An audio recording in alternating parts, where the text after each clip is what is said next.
Antlers, Chief Master Instructor Kenny Smith, Total Force Training Group. I was going to film this in the house, but thought otherwise. We're going to talk about some simple steps you can take for anti-home invasion. All right. The first thing is simple. Understand that nothing you do for home security is infallible. Absolutely nothing. Be it an alarm system, a dog, a gun, guns plural, rigging an RPG so if the wrong person opens the door, it blows them away. Nothing is infallible. All right. Here you sit and you think, well, what can I do without going, and turning my home into a prison and make my home secure? The first step is to look at your home not like a homeowner, not like I live here. Look at your home like I want to come in and I'm not welcome. All right. Walk around your house and look for things like busted windows, a crack in the lower end of it. Try and open the windows from the outside. Can you reach them? Can someone of your build and your height reach them? Maybe one day intentionally unlock your windows and see how easy it is to get in there. Perhaps open all your windows from the outside and find out how much noise it makes. Same with screens. When I was younger and dumber, when I would want to sneak out of the house at night, I knew there was one window I could not go out because it made a god-awful racket when I tried to open it. That said, look at your door. If you only have a door that opens to the inside, that door is easily kicked in, easily defeated. If you have a door that opens to the inside, you want one in front of it that opens to the outside. So that must be pried in, or a window has to be broken to get to it. Again, it's not infallible, but it's something that takes longer. It builds standoff. All right. In working with WMD stuff and in every training course I took from that, they said there's two shielding tools from a WMD, be it chemical, biological, radiological, nuclear, or explosive, and that is shielding and standoff. Be further away from it and have thick shit between you and it. All right. Well, the same applies to home defense. Shielding is things that people have to defeat to get to the house. Okay. A fence. I know some people have a fence around the yard. That's fine. A gate on your driveway. A door that the bars that you can pull in front of the door, like you see in some places. 2 doors on the front. Things like that. And then you get into locks. Different types of locks. I do not recommend not having a deadbolt on any swinging door. I'm not a big fan of sliding glass doors, even though I have one. But if you have a sliding glass door, there are things you can do to make that a bit more secure. One thing to look at, though, is the more secure you make your house, all right, the more of a fortress you make it, the harder it is for you to get out. So in the event of a fire, carbon monoxide, things like that, that's longer you have to be in a hazardous environment. So it's really a big balancing act. You can go all out and put shatter film on all your glass front and back and all this good stuff. But now, when your house catches on fire, if you can't get out, you may be waiting the rest of your life for the fire department. That's nothing against firefighters. It's just if you can't get out, you are putting yourself at more risk. That's common knowledge. So here we sit and we think, okay, well, I know I need to check my locks. I know I need to check my windows. Well, you know what? I checked my windows today and one of them locked all the way. Okay? That happens. People forget things. Last night, my motion sensing lights in the front yard, the bulbs are burnt out. So I got to get new bulbs today. But that's another option. Motion sensing lights out front, especially near entry points. Light up, see what's going on. They're pretty cheap. Not the easiest thing in the world to wire in. You can get some that are wireless, and that becomes irrelevant. But that's a good option to have as well. Is the motion sensing light, because now if someone comes up to a door, a window, which is effectively an entry control point, then now you can see who it is without having to actually cut a porch light on. As you go through the house, after you get past your initial perimeter, you need to look at where could I hide? Where could I hide in here? Like I know there's one part in my house where as you move through it, you can be seen long before you can see into it. That's something you might want to know, both for the purpose of if you have to clear your house, and if you can, if there's any way you can move things around to nullify that. I found a way to nullify that as much as possible by putting some shelves and stuff there. Well, it's not really shelves, I just kind of slid some things out of the way. More stuff they have to move to take advantage of it. again, as you move through, you'll find that some houses talk more than others. The house I reside in is pretty old, and there's places where the floor creaks and things like that. It's not that bad, but you can hear it. And a lot of people, oh, you need to fix that. I ask why, because if someone's in your house that doesn't need to be, that tells you where they are. All right, now you know where it is, so you can avoid it if possible. All right. Another thing to keep in mind is what doors have locked on. I know that both bedrooms and the bathroom door in my residence, every door in that house has a lock on it, and every lock works. So, you know, if you can, and the bathroom door in particular is interesting because it used to be the back door to the house, one of them.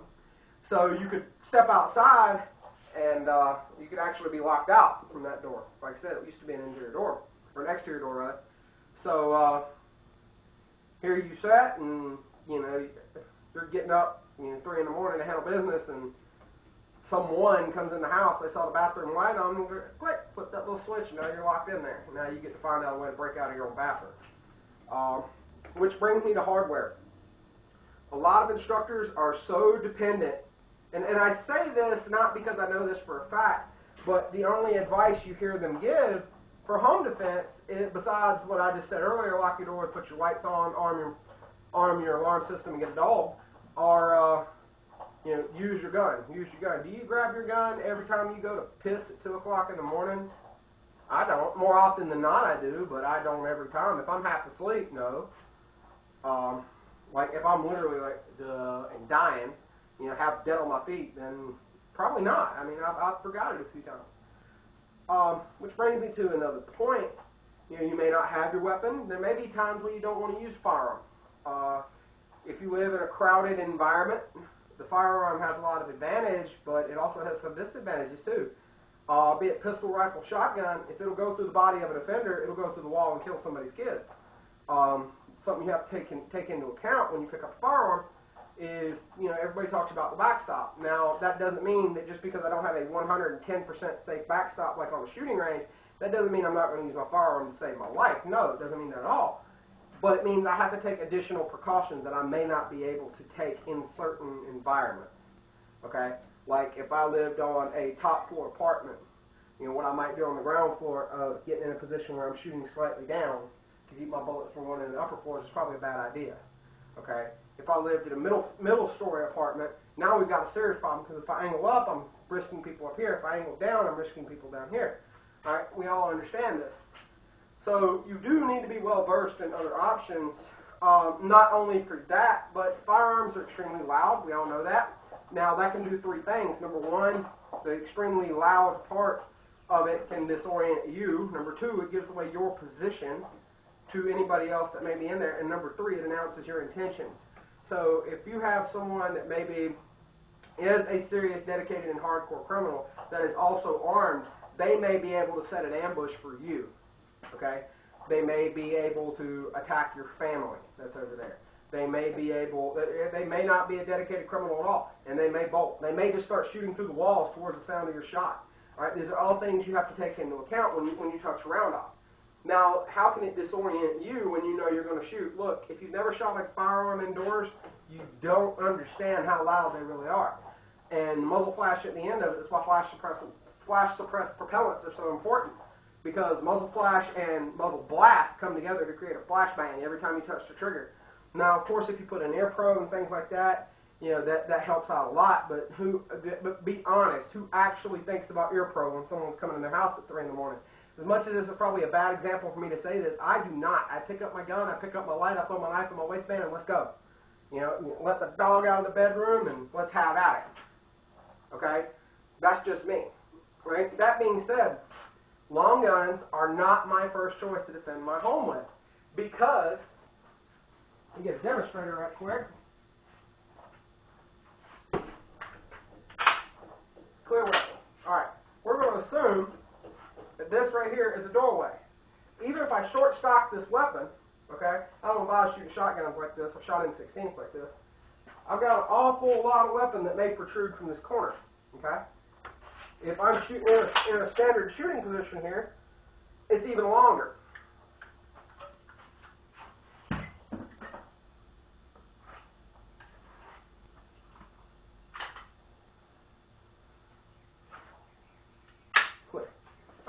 Now, if I'm moving in here, nowhere near as long, even shorter. All right, if I'm in a retention position when I come around this corner. Okay, it's something to keep in mind that it's easier to handle this in close quarters, also because I can use my light here and by offsetting a little bit, see what's going on, have my gun fairly ready, but not actually endanger anybody. If I don't need to, unnecessarily endanger anybody, I should say. Just continuing here. Find my loose round right quick. There it is.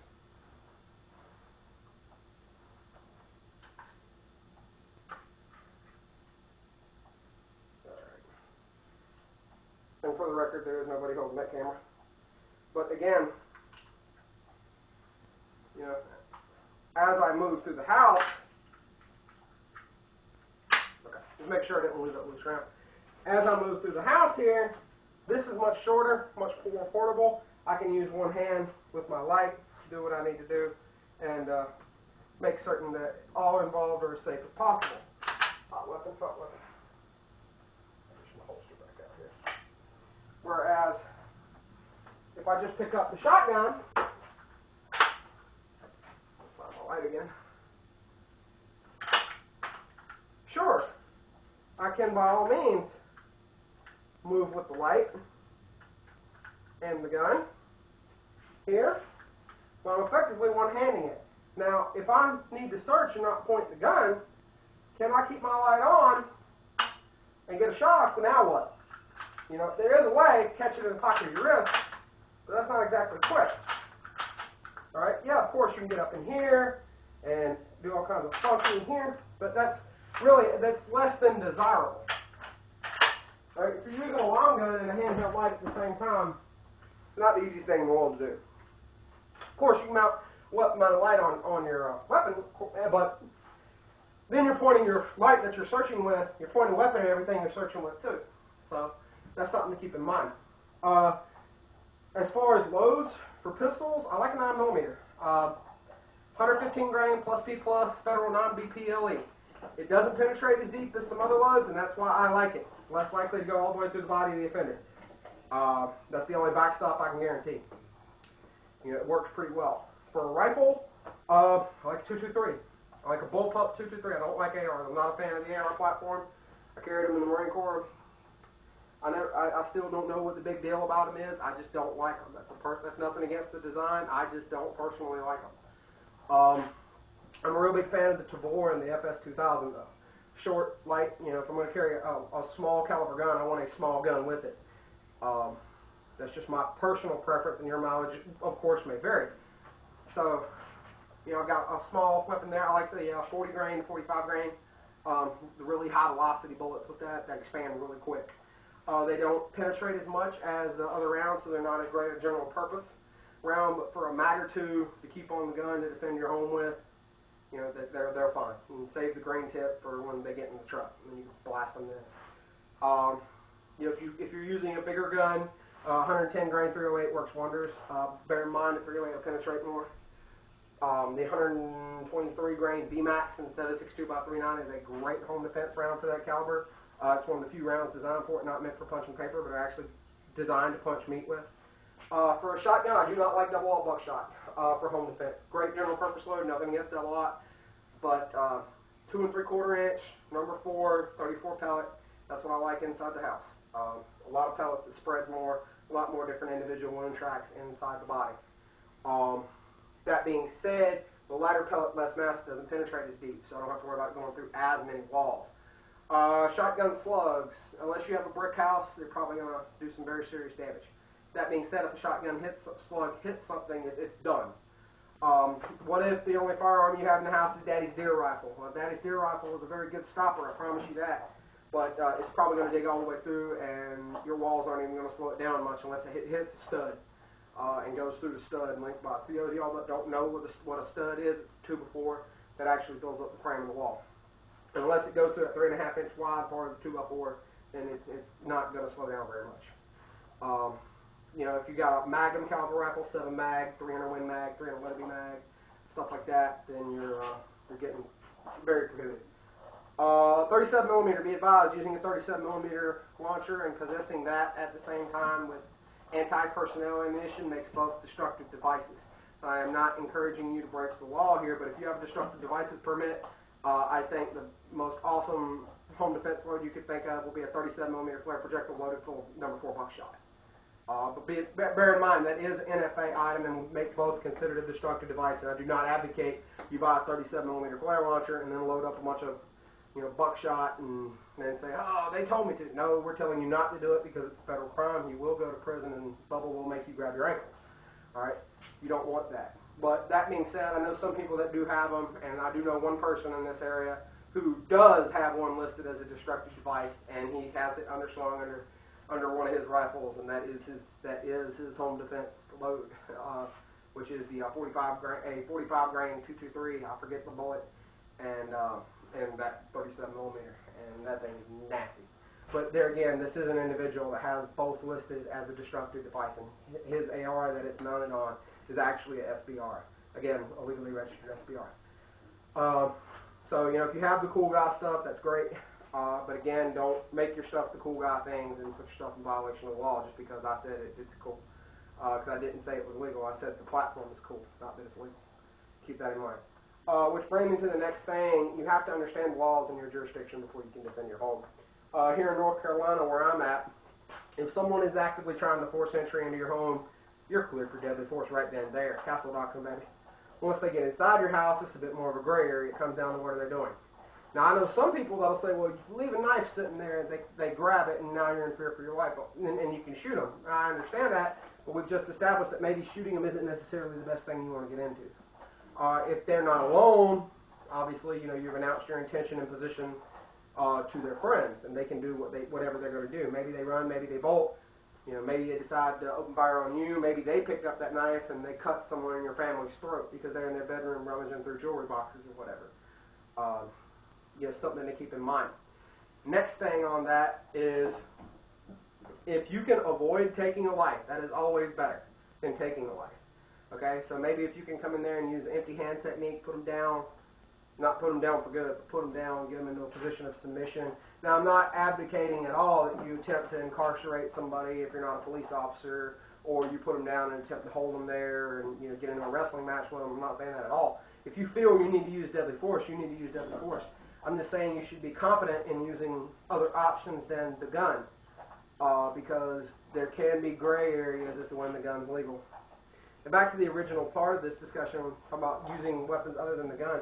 If you get up to piss, you may not have that gun on you, okay? But if you go through the kitchen on your way back, and maybe you hear something, I bet if you go through the kitchen, you can get to a knife. I bet you have your empty hand still attached to your body. I bet you could pick up the damn broom and use it like a stick, okay? There are options. The only thing you can find is the fire extinguisher. I know Clint Smith said on one of his videos, and I thought it was funny because I would do the same thing. Pick up the fire extinguisher, squirt them with a white foam, whack them with a red can. That's actually very good advice. Understand what weapons are actually available and be confident in how to use them. As I sit here and, if I'm in my shop, I got a cable right there, I got weight plates, I got a baton, I got a box cutter, I got a shotgun, I got my pistol. You probably don't want to come in here looking for trouble. All right, okay, so I can't use actual weapons. I got dumbbells, I got 2x4s, I got a broom, I got a medicine ball. I got a lighter in my pocket and a thing of gas right there. Don't use fire inside your house. It's a bad idea. But I've got all these things that I can make into a weapon if I so desire. So do you inside your home. Look around and find out what they are. Not only so you can use them, but so that if they are, what's available. Because if you get into that hand-to-hand fight, maybe you come out of the pisser and spook this guy and you'll get into a grappling match. Okay? Well, if he picks up your wife's curling iron and starts beating you over the head with it, now he's got a stick. Do you know how to deal with a stick? Okay? If he picked up that knife off the kitchen table and now he's trying to stick you with it, do you know how to deal with the knife? You see what I'm saying? There's already enough weapons in there. My personal favorite. What if he picks up the lamp and busts it over your head? Okay? There's already weapons available. There's no reason to leave another one out there. And that's also reason enough to understand that if you can use them for a weapon, so can they. So spread analysis and being an equal genius and being able to use other weapons at the same time. So, back to tactics and strategies. The first thing I would suggest is get a dog. Get a dog. Why? Because dogs bark. And if you get the right dog, when the wrong person shows up, the bark turns into bite. You probably don't want to come in my house uninvited because my dog might not take too kindly to it. And if he doesn't take kindly to it, the owner won't either. Make sense?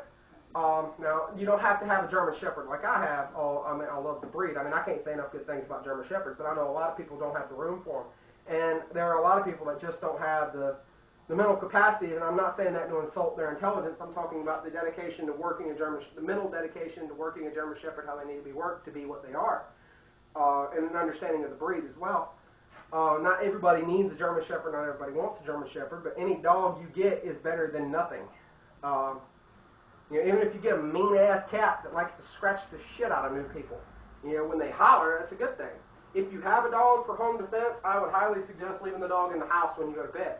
And the reason for that is, if someone means you ill will, they can always just harm the dog outright outside. And if that's the case, now your whole alarm system is blown. Okay? So the dog is a good option. Me personally, if I'm not around, my dog's going to bark at you. If I'm around, my dog's going to make a low growl to let me know somebody's out there. That's what he's trained to do. Now, if somebody tries to force that door open, my dog's going to give them a little bit different response, and I guarantee you they're not going to like it. Because his favorite toy is the bite sleeve when he doesn't see it. Well, unless he sees his Kong. If he sees his Kong or his bumper, then he could care less about the bite sleeve. Because those are what he gets when he bites the sleeve properly. But usually when he sees that sleeve, it's on somebody's arm. So if there's no sleeve, no Kong, no bumper, and someone comes inside that doesn't need to be there, he's probably going to drag them to the ground. Okay? That's what he's trained to do. Your dog doesn't have to be like that to be effective at home defense. All I have to do is bark like hell and wake you up.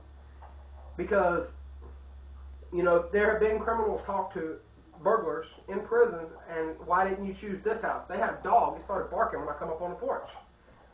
So you don't want a German Shepherd, don't have the room for it. Maybe you don't want a Malinois. Maybe you don't want one of those dogs like that. Maybe you just want a little cute little pet. That's fine. But a yapping dog barks like all hell. And a little baby yapping dog and little things that look like they'll fit in a purse, them things bark like you wouldn't believe. And that is a good thing because they'll wake you up. Okay? I used to have a little Border Collie mix and a little miniature Doberman. And they're the cutest little dogs you've ever seen. But they barked and barked and barked. And at times it got aggravating. But the first time someone come in the yard at night, it wasn't aggravating no more. Okay? It made sense. It made me appreciate that. As long as you have a dog that barks, that's great. If you have a dog that acts as more of an active threat, active deterrent, if someone comes in unwelcome, even better. Next thing, alarm system. If you can afford one, alarm system's a great thing. I don't have an alarm system just because I really don't feel like trying to tie one in, and I don't feel like having a stranger in my house putting it in. That's just me.